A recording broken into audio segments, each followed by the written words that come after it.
Okay, it's People and Places with Dr. Mama K.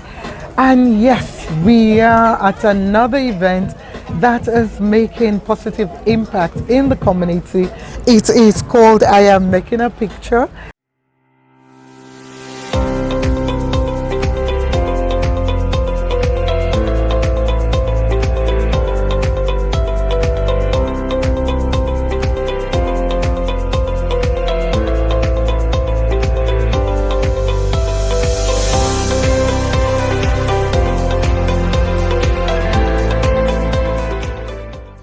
Okay, we are still at the I Am Making a Picture exhibition at the Rosendale High School in Delft, Cape Town, South Africa. And I've got one of the main brains behind this project. So tell us who you are and how you've been involved with this project. Yeah, my name is Sabina von Kessel. I am from Germany.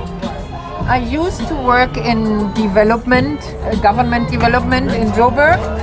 I told you until 2020, and when Corona hit, I went home. And also it was a shift in my life that I didn't see that there was a real progress in development with the government money. So I decided to work in development in where I live now, former East Germany, and carry on working in partnerships and with a dialogue with South Africa. Right. So this particular project with getting the learners from Cape Town and the ones from Germany, changing the narrative, how has that been? What have you achieved? What do you think, in terms of using photography as a dialogue? What has changed? Yes. And how has that impacted the lives of the learners, the youth? Yes. I think it's only a start. Right. The idea was to change the narrative about South Africa, because when I look at the media, what is reported about South Africa is most of all, of course, Nelson Mandela is the key figure, and then it's elephants and giraffes. So the narrative about both sides, which we can see in the media, are often very wrong. Germany is also not Mercedes-Benz, as we have called it. Germany also has poor people. Germany has a countryside with people being farmers. And where I stay in Germany, that's actually the countryside. Right. So when you look at the part of the German photos, you see mostly empty places. And that is because most of the people not most, but a lot of people, thousands, 10,000s, have actually left to the West after the fall of the wall in 1989 and 1990s. People left in search for a better life. And so you see that mostly the old people stayed. And I wanted with this project to create also consciousness about their own environment. Right. And the same applies for Delft. What you hear and report about Delft is not the community and this vibrant community I have been experiencing here. Yeah, beautiful. Well, I know the program probably is about to start. We can wait to see a lot more of what has happened, so far, and to see what develops furthermore. So thank you for choosing Delft, for choosing Rosendale High School, and we can't wait to see how this continues in terms of positive impact and dialogue and changing the narrative for Delft, Cape Town, and as well as Germany. Yes, so thank you very much, Ma'am Sabina. So we'll be right back. Thank you.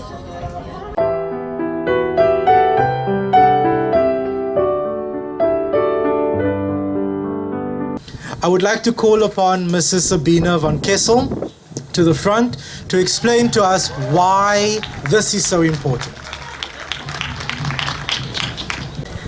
Yeah, I'm always spending sleepless nights before these events because I'm so excited. And this morning, under the shower, I just thought I'd tell you my story with photography. I was 16 years old, and it was long before digital photography, long before cell phones, so you can make out how old I am now, that I took up a camera And it became a total journey. I worked after I finished school. I always had to earn money. So during my holidays, I worked in old people's homes. And after I finished school, I had to make some money because I wanted to travel. So I worked looking after an old woman. That woman was called, I don't remember exactly, but Maya, I think, second name. And I took portraits of her. And I listened to her story because I was always interested in the past and in stories. And you know, Aleida Assmann, who has beautifully written about heritage, she has said, the past is never gone, it's always with us. And so that was a start of my journey. I applied in art school in Hamburg. I was only a village girl. So they say, my friend said, "Oh, you will never get in there."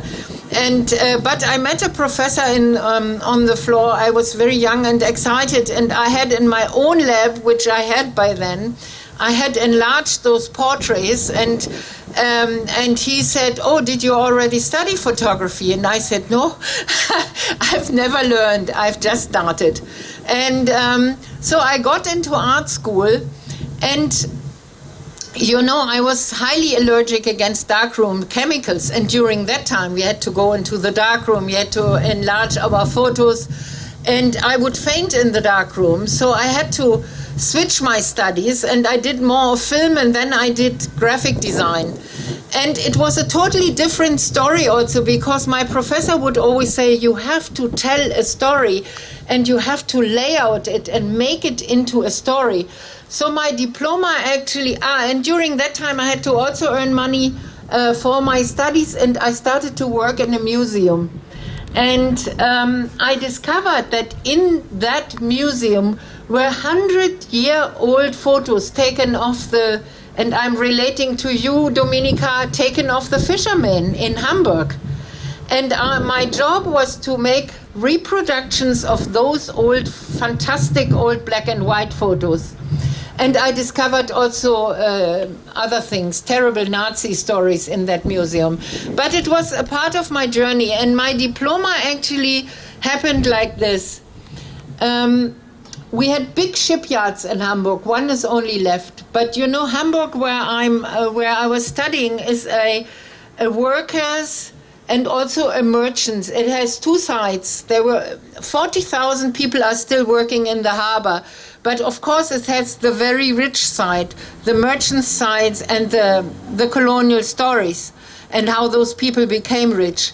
But during that time, it was in 1983, 3,000 workers opened the newspaper in the morning to read, and they found out that they were sacked. They weren't informed, and it was a strong union movement, independent union movement, and so they got together and decided to shut the shipyard down, which is a unique story in workers' movement in whatever happened in Europe, I think. So they closed the gates. They said, nobody's coming in here. We are staying here, and we want to have direct negotiations about our jobs. So 3,000 people were locked in. They had no food. They had nothing. But they developed a huge solidarity movement in Hamburg, and bakeries would come in front, supermarkets would come and deliver food, and artists would come. There were bands playing. It became a huge festival. And so I was a student, and I decided, okay, I go with my camera and I document. And they let me in, and I stayed with the workers on the shipyard and documented their struggle. And it was 10 days. Actually, they didn't win in the end because the shipyard went broke. It was just a part of globalization when shipyards in North Korea took over, in South Korea, not in North Korea, in South Korea took over, and in the end they were all sacked. So anyway, but you know, I had to set up an exhibition for the end of my studies, for my diploma. and I had already interviewed the workers and wrote down the stories.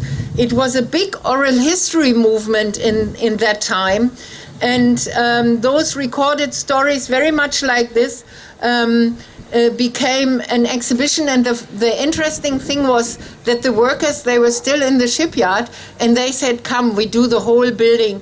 We use all the material from the shipyard. So they made a beautiful construction for me. And the first exhibition was on the shipyard.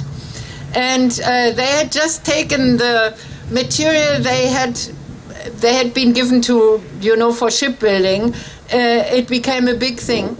So anyway, that was a part of my journey. Why photography? And later on, I have always been influenced, of course, by South African photographers who played, I think, a huge role in the struggle and of communicating it also to the world.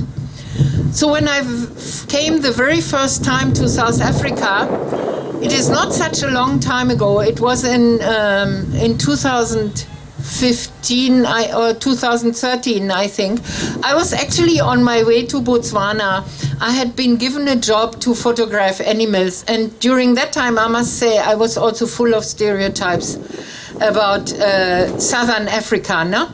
Botswana, Namibia, South Africa, because in Germany, it's communicated about endless film about the Botswana Delta, about the Okavango Delta, the beauty of Namibia. So anyway, I landed in Joburg, but I was conscious about South African photography, and I said, I have one night, I only fly out tomorrow morning. I want to go to Soweto. I want to see Hector Peterson Memorial, and I want to see where Tutu and Mandela have lived, that road. Because I think the first publication which came to Germany was actually Winnie Mandela's book, I think in the 1970s, and I remember we read it all. So I was aware about what happened in South Africa. And so photography, later I studied the Peter Magubane and these fantastic photographers, and Drum, which was instrumental, the magazine, in bringing up new images, about black culture, about people of color who had their culture. And that, funny enough, I discovered that Jürgen Schadeberg, actually a German photographer, was instrumental in building Drum. And so I followed his journey also. He died 2 years ago in Spain. I was going to visit him, actually. And unfortunately, he died. But so anyway, that was my journey with photography. And, I'm very aware of what photography, which role in the world photography has always played. Photography, and I'm quoting Matt Black, who is a favorite photographer of mine. He's an American, and he has done a beautiful journey through America called Geography of Poverty. I've sent that to you, Michu, to look at, because I think it's fantastic. We have all these stereotypes about the US, and he breaks these stereotypes in looking at how people really live. And he's now, I went to an exhibition, I think 2 years ago, and he has now called it Geography of America, because he says it's not about poverty, it's about how people live. And that's the power photography has and always had. And it has always changed minds and influenced also politics. I mean, that image of Hector Peterson, you know that, has made its way into the New York Times. It was an image where the West said, oh, now they are killing their own children. I mean, that photo, made that de-investment, so that banks withdrew money from South Africa, and South Africa came under more economic pressure and anti-apartheid movement and the struggle was supported. It happened also through photography. So anyway, sorry, that was my thoughts under the shower this morning. So I so I could go on for longer, but let me just say thank you. This community, I've been learning so much, and also of course, from staying in Cork Bay, where I now stay. And as I said, I've always been interested in the past, which is not gone. It's not the past. It is still there. And so thank you. You took me on a big learning journey, you know, not only this time, but the other times when I came, but this time also in relation to what I have seen happening in Cork Bay. And I must say, sorry to say that maybe, but I'm very concerned about the social injustice I see here. And I'm very concerned that we are also going down that road in Germany, because the split, or how do you say, the division in the society is getting bigger and bigger. And what I see here, and what is very relevant in the place where I stay now in Cork Bay, that there are super rich houses on one side, and then there's the traditional community in which I'm staying at present, which is hugely interesting, and the fishermen and how they have been disadvantaged through what's happening there, through economic development, which is purely for the richer people.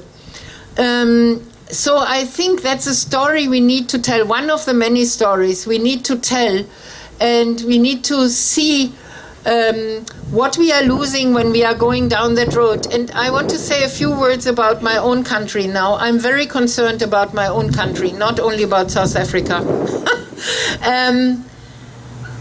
Because unfortunately, right-wing parties have come up in the last elections in a percentage which is like 30%.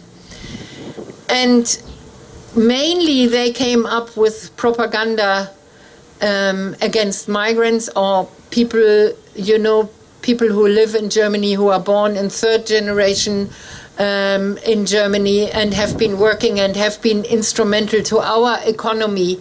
And then, of course, against the few incidents we had with people from Syria, which is minor, in my opinion.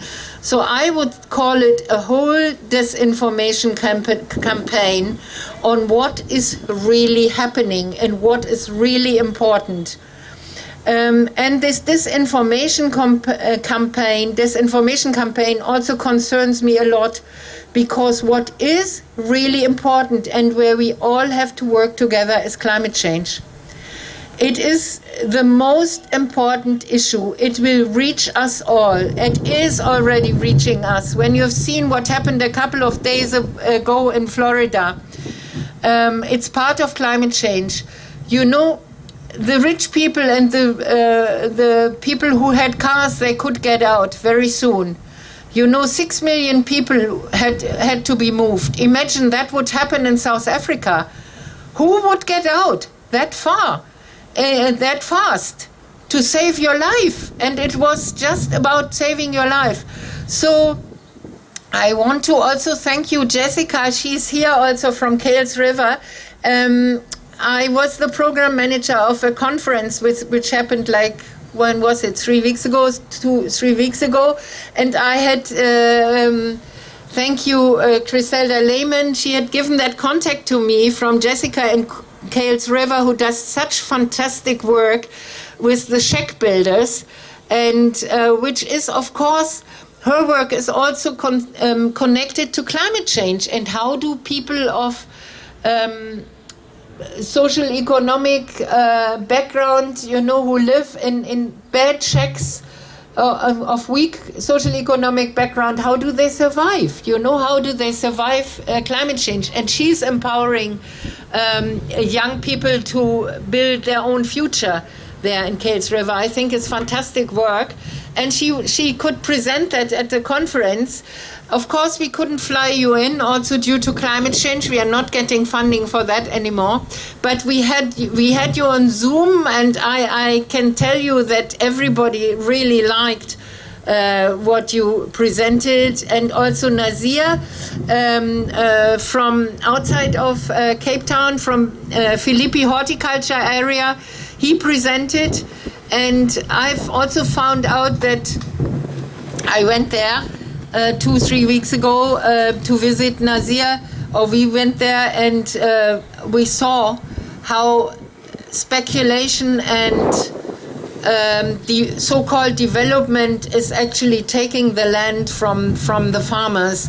So I think there are a lot of issues which we have in common, which we can work on, and which cannot be just government, from one government or one state issues, because climate change concerns us all. And I know that more than 90% of the climate change and CO2 emissions, of course, is caused by the so-called industrialized countries. And that connects back, how were those countries industrialized? Mostly in colonialism and with taking resources from the colonized countries.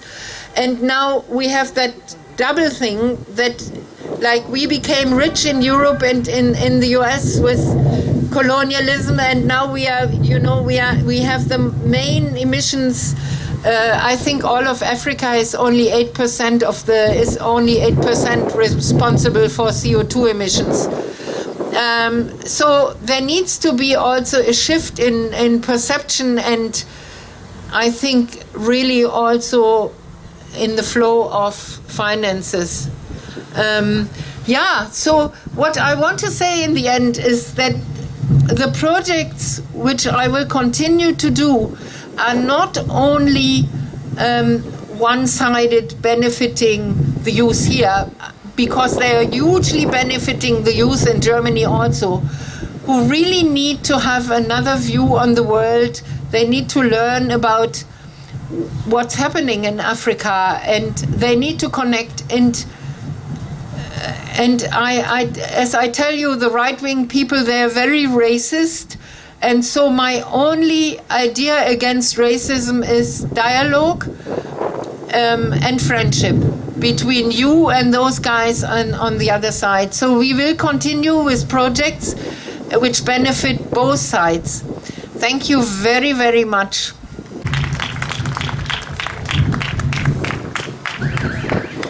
Thank you, Sabina, and thank you so much for the exceptional work that you are doing and will continue to do in our community. We found online. You know, the internet is a beautiful thing. So, Lynn Abrams says that she sees herself as a heritage activist, as she is driven by the need for transformation of the sector. She remains an activist until such time that heritage management is managed in the economic and socio-cultural interests of the majority of South Africa. Am I correct? Okay. She challenges and will continuously challenge the current Eurocentric approach to heritage management, as she says that for too long the African continent has become spectators to their own history and socio-drafters and performers of that history and culture.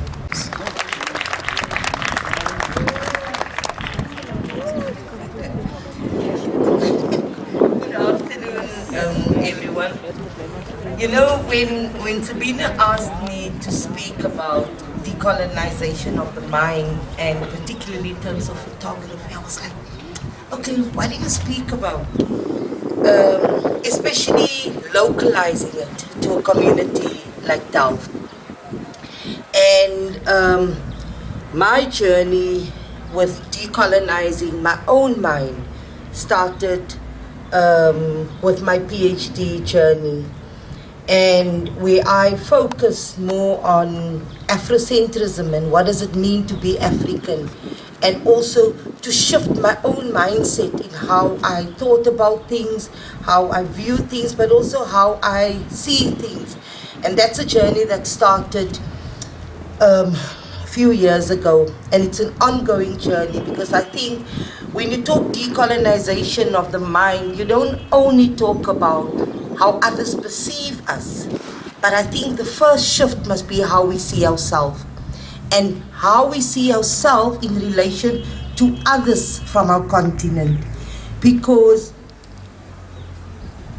if we are truthful to ourselves, we know that our history of colonialism, our history of apartheid has caused separation amongst us as South Africans, but also amongst us on the continent.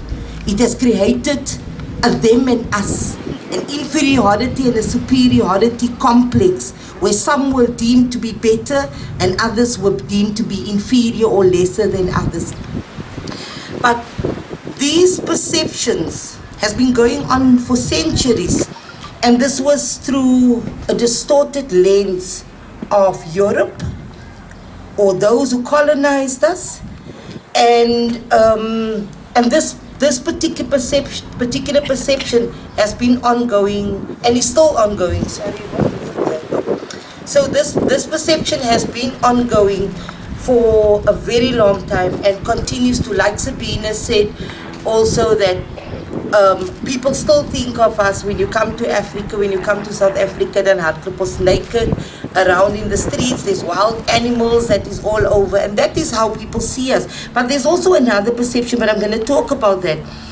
So in many ways, these perceptions are often rooted in misunderstandings, prejudice, and exploitation, which was shaped by political events, economy, and social motivations of those who sought to control our continent and its resources. So it suited people to create the perception of us, a people, Africa as being dark, Africa as being uncivilized, Africa as being uncultured, Africa as being primitive. These were the perceptions that was created. Africa needs to be saved. And the only people that can save Africa were the colonizers, right? Same way, if we bring it home to South Africa, being part of the continent, when people arrived here, the Khoi were here, the San were here, they came with their laws, they came with their perceptions, with their understanding of what land occupation and land ownership was about.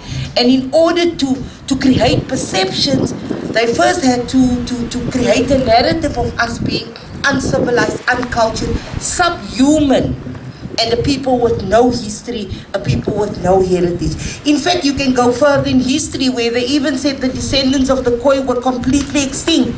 But here we are, communities directly linked to that ancestral history.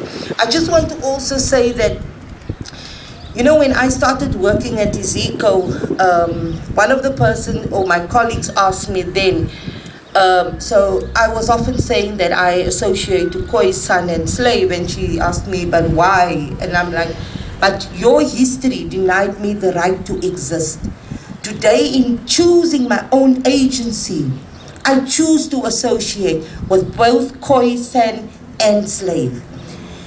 For many years, I refused to do DNA sampling because I said I'm not going to let other people's history dictate. I choose today because this is choosing. It's about empowering yourself, asserting yourself and your identity, and that's what I then chose to do. Although I have done it now and I've been waiting for the outcome, which is quite taking long, but I'm very interested to see what is in my DNA. I believe that my DNA speaks to me being an African. My DNA speaks to my blood and my soil and my connection to the African soil and to the land. I believe that, you know, this thing of, no, we are not African.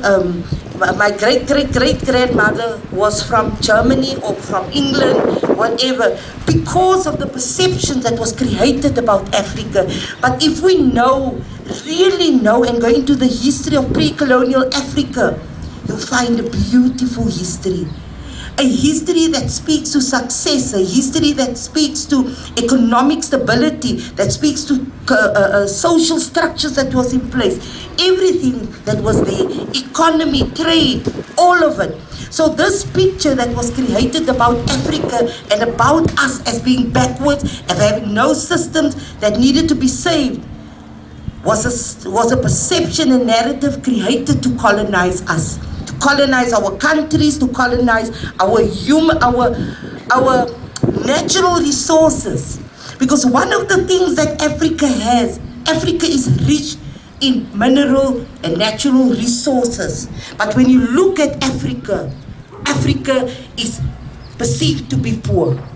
Our people live in poverty and squalor because those who had our resources, those who created this perception of us being saved, only created these perceptions because they took our mineral wealth, they took our natural wealth, and they've taken it elsewhere at the expense of our people today. So what you see today in our societies, in our communities, in our countries, is exactly the legacy of such colonialism, perceptions that was created about us and who we are as a people, who we are as a continent, and who we are as a country. And these are the kind of perceptions that needs to change. I might just also add that there's more and more a growing, not demand, but a call to shift these perceptions and to reclaim who we are as people, as Africans, in fact, it's across the continent.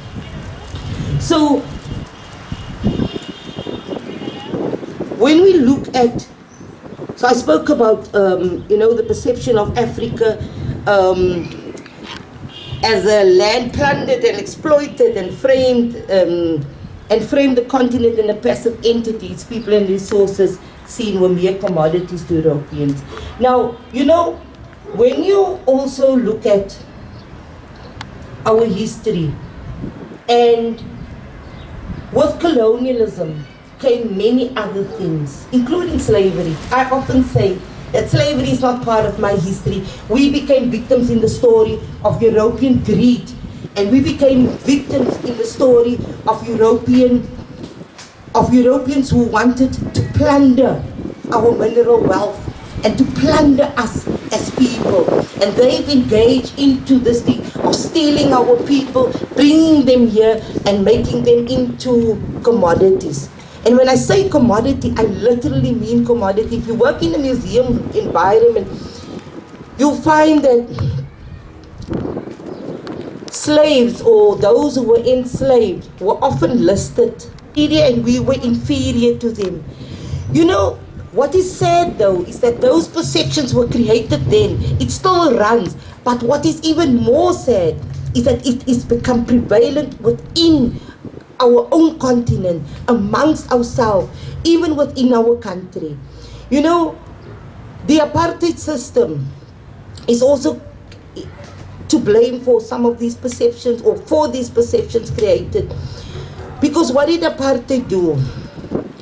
To divide and conquer and to rule us, apartheid had to separate us as people. It created these little boxes that placed us and said, you are colored, you are white, you are Indian, you are this person. And part of that perceptions, or part of that divisions that was created, was also class divisions, right? So certain people had access to more, and they were perceived to be better than other people. Right at the bottom were African people, right?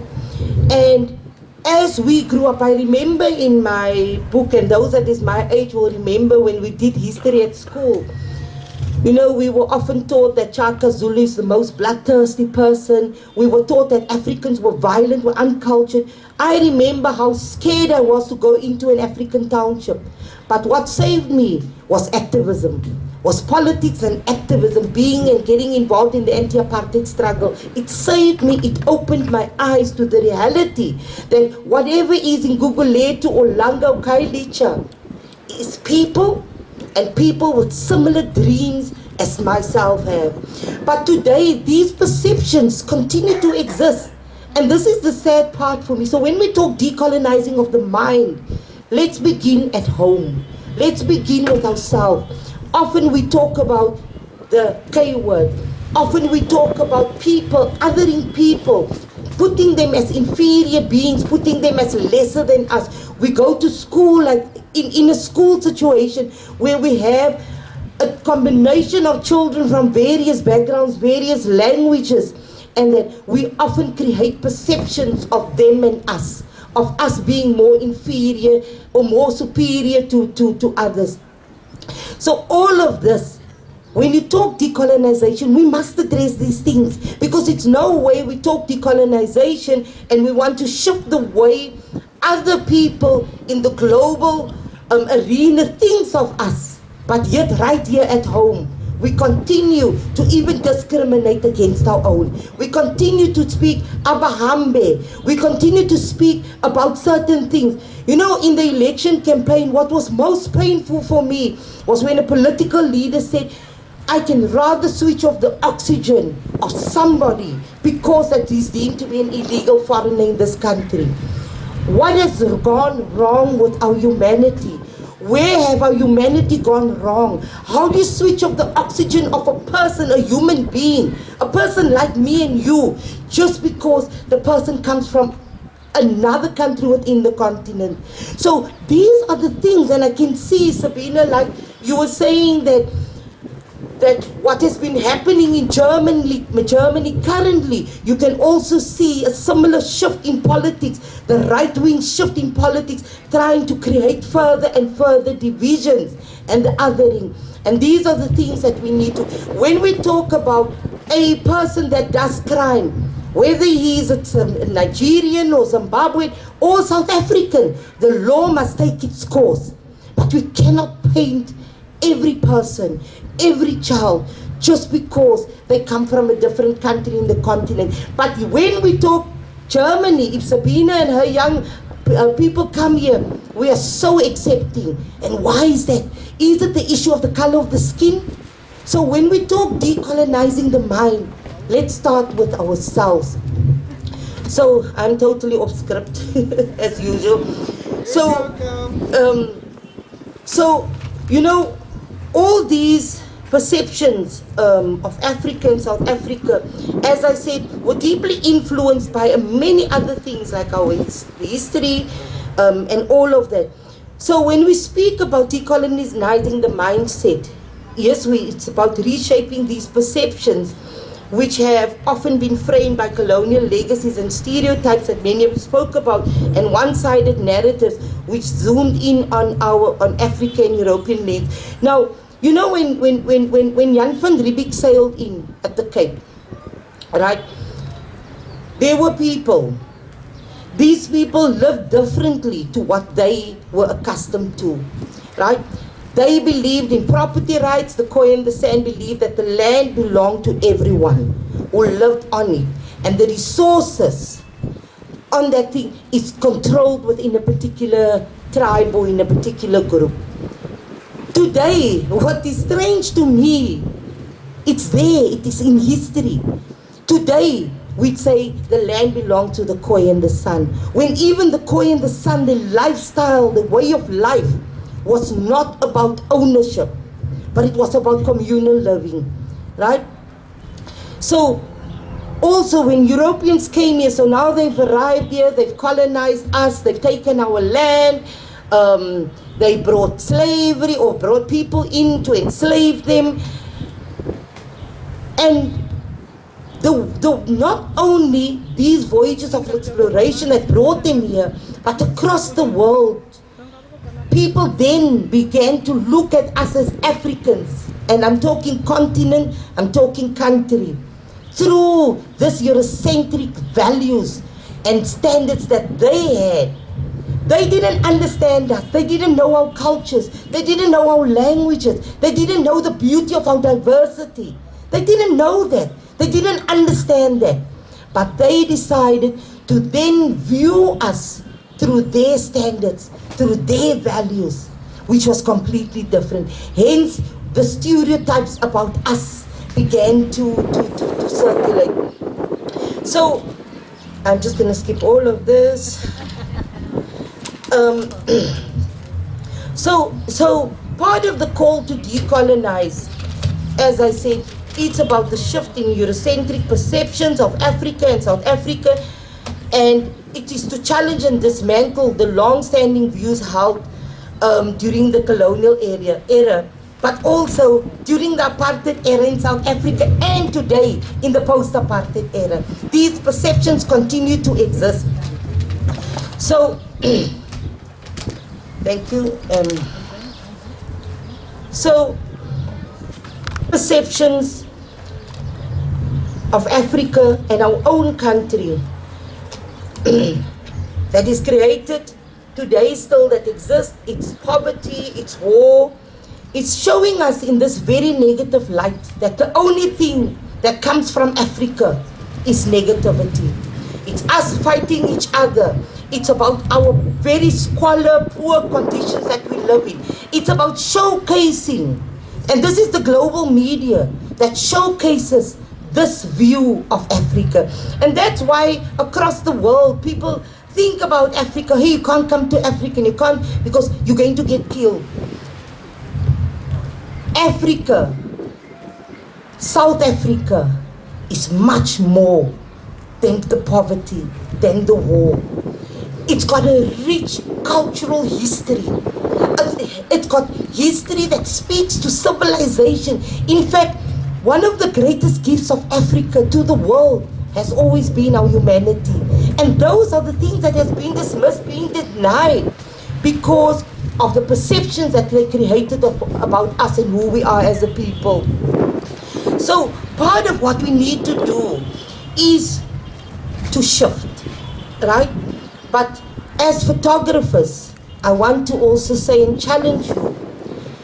And listening to the two learners, I felt so proud when they spoke, especially also the girl, when they spoke about, you know, and the boy actually, when they spoke about how a project like this has shifted their mindsets, right? But I want to challenge them and everyone else here. Continue to challenge yourself. Continue to challenge the way you think about yourself and the way you think about other people in your community, in the country, and across the continent. And then we can begin to challenge the way the world look at us. So, I'm just going to move all of this. Okay, and come to Delft.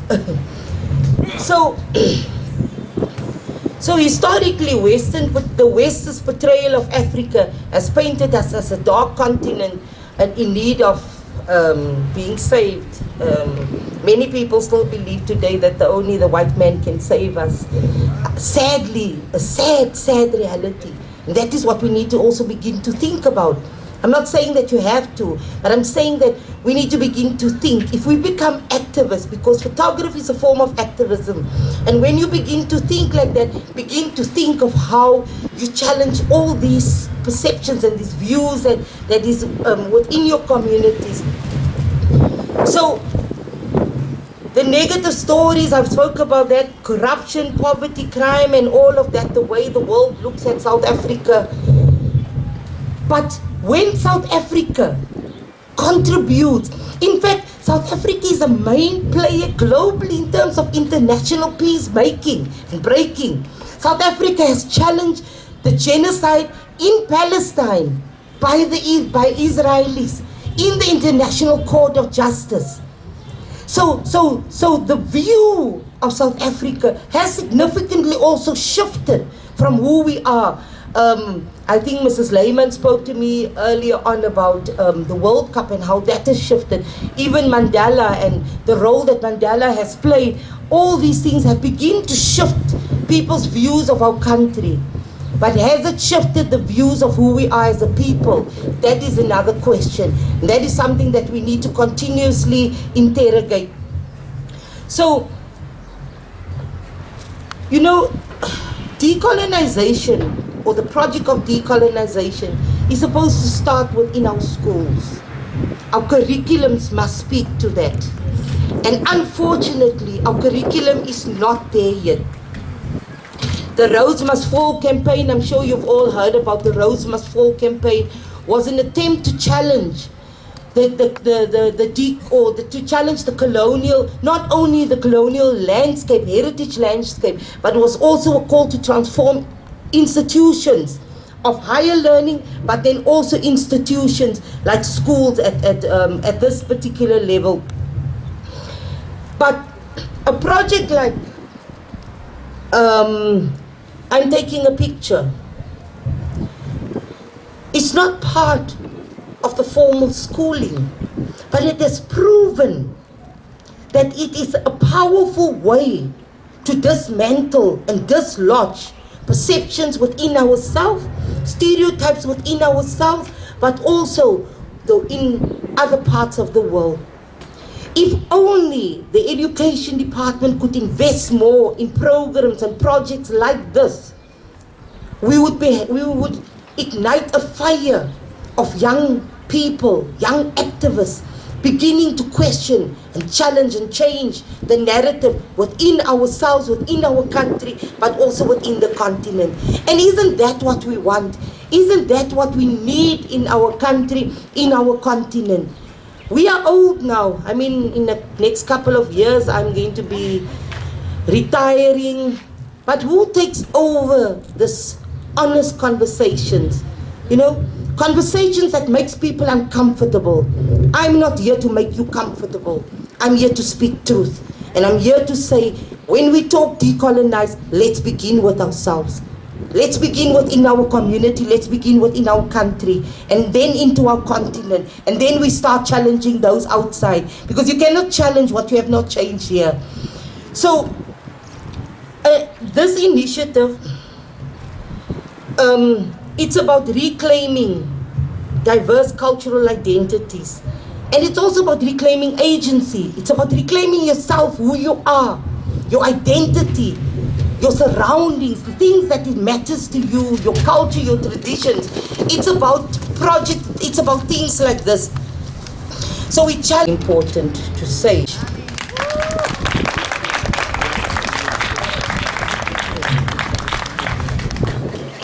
Thank you so much, Ms. Abrams, for that impactful speech. I don't think we were prepared for how deep you were going to go, but we applaud you for going that deep. I think many a times you're too afraid to speak on such topics.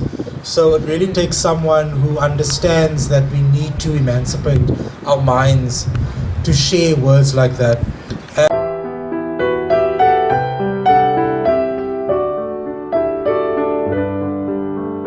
Yes, people and places is still Dr. Mama K, and we are at the exhibition in Rossendale High School. So this is one of the learners who took part in the project. So she's going to share a story with us.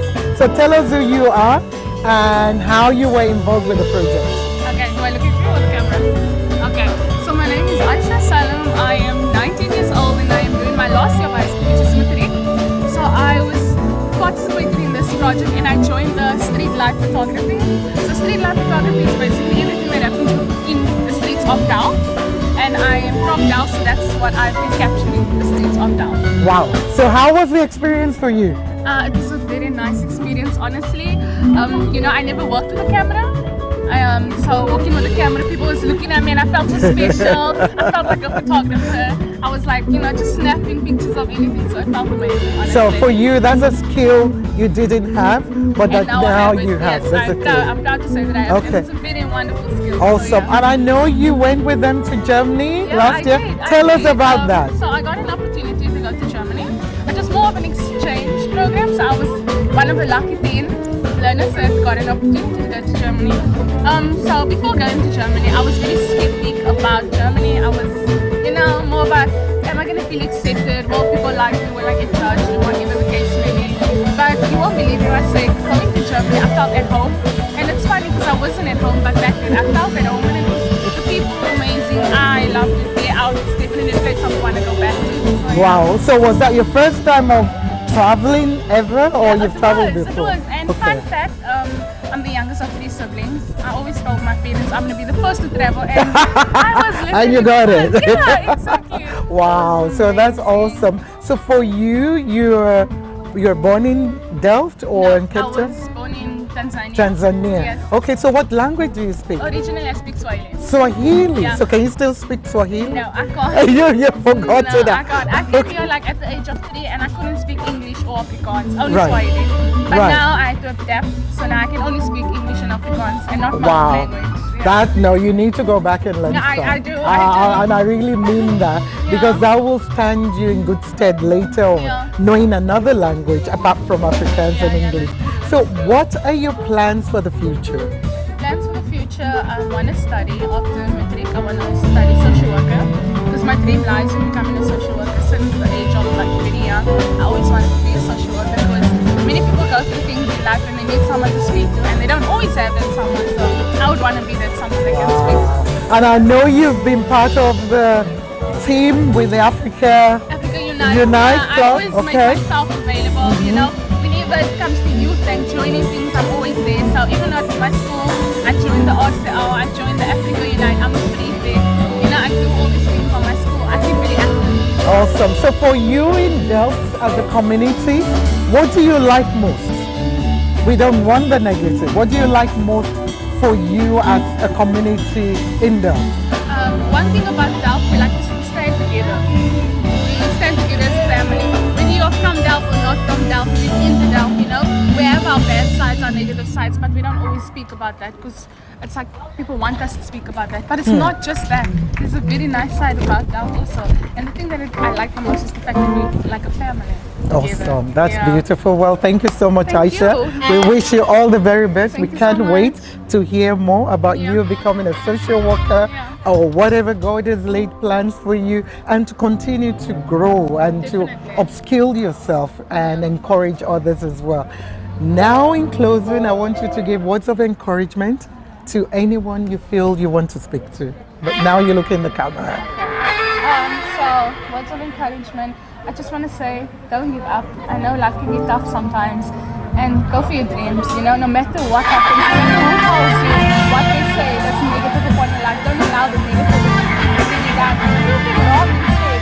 Like me, I've never thought I would make it, but now I am looking officially almost done, and I'm gonna prove them all wrong. Thank you. All right, thank you, Aisha. Thank you. You are cool.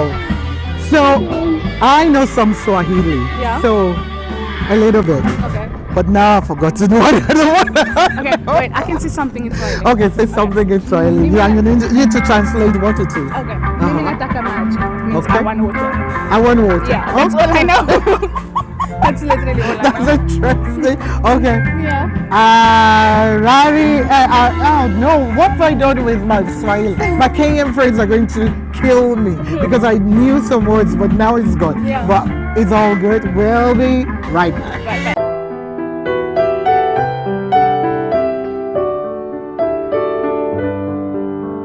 Okay, we are still at the exhibition at Rosendale High School in Delft, Cape Town, and I've got this amazing, beautiful lady. You know, all the people we normally get are always amazing and beautiful. So tell us who you are and anything you want to share. My name is Sia Snyders. I am 15 and I attend Para High School. Okay, so this exhibition today, I know you didn't see a lot of it, but Yeah. for you, as somebody who lives in Delft, how important is it to showcase the positive side of Delft? I think it's very important because people get to learn like the different side of Delft, because people are always quick to judge because of the area and what happens, but they never see the positivity in the place. Right, and I love your t-shirt. What does that Thank mean? you. This is like representing Delft as a place, showing all the positivity. All in right, the area. and I heard you're going to Portugal soon. What are you going to do there for a week? Tell us, just I share. am competing in the Hip Hop Unite World Champs. Woo! There we go, you see, representing Delft. Ibra. Yeah, representing So, Delft. have you flown before? Have you been outside the country? Before I've not been outside the country. I'm excited. So you're excited. So what are you mostly looking forward to? I'm actually mostly looking forward to representing my country. I feel like that's like the most important thing, and I've looked forward to it for like all my years of dancing. Right. Yeah, and So representing Delft as well, because it's not every day that you get this opportunity coming from a place like this as well. So you're a hip hop dancer. yes, I am. Ah, so what do you want to do when you grow up? I actually, this is completely off dancing, but It's okay. I want to study medical. I want to study medical, yes. Okay. But then you still want to keep up your hip hop dance. Yes, Why? definitely. Why hip hop dance? What does it do for you? I have a very strong connection to it, and I've grown up with dancing from Delft. My coach, my very first coach is from Delft, and she just showed me like so much new things you get to learn and you get to experience every day. So that's We very wish close to you my heart. all the very best. Can't Thank you wait so to much. hear how you get on, whether you win or don't win. You're a winner already for just representing Thank you your so country, as you said. So, in closing, I will want you to give just words of encouragement to any youth or anyone you want to speak to out there. So what I want to say to the youth of Delft is that never give up, no matter if the road feels tough or there's always going to be bumpy rocks and things like that. But you are capable of anything. You are worth so much more. Know your value and know what you are capable of, and just keep reaching for the stars. I love that, and keep reaching for the stars. You're so much, you're worth of value. Never give up. Yeah, never Thank give you. up. Wish you Thank you all so the very, much. very best. Bye, bye, bye. We'll be right back.